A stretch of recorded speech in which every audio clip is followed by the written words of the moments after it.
Hi, welcome to CapeCast. I'm Connie Barron, Public Information Director for the City of Cape Coral. Here is your 3-minute news update for the week of May 30th, 2011.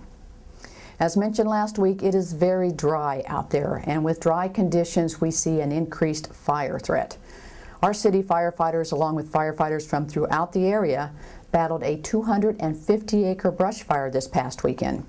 The good news is the fire is out. The bad news is it's still dry out there. So our residents need to be careful when they're out and about.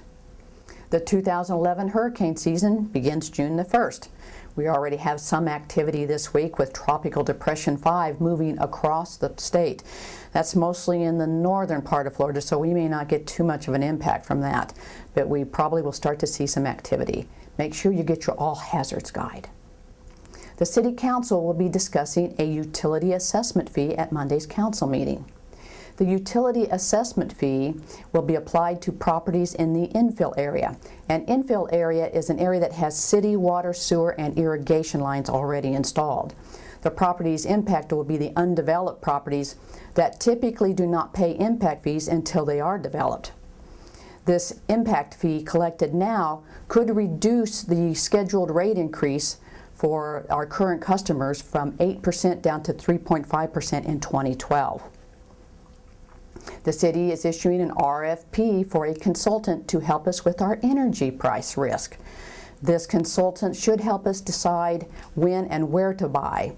This will be possibly saving us some big dollars since we purchase 600 to 800,000 gallons of fuel each year. Savona Parkway is going to see some sidewalks, Savona Parkway West. These sidewalks will be installed from Agua Linda to Chiquita Boulevard. It will be funded with grants from the Florida DOT. The City Council will vote on that on Monday.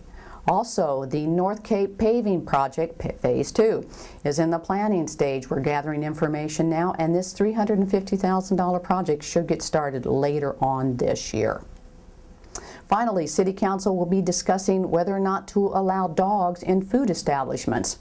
The state statute already allows for dogs in food establishments, but the city has to adopt an ordinance to allow that to occur here in the city. So we'll see what happens, and it will come up on Monday. That's pretty much your 3-minute news update for this week. I will see you next week on CapeCast. I am Connie Barron. Have a good week.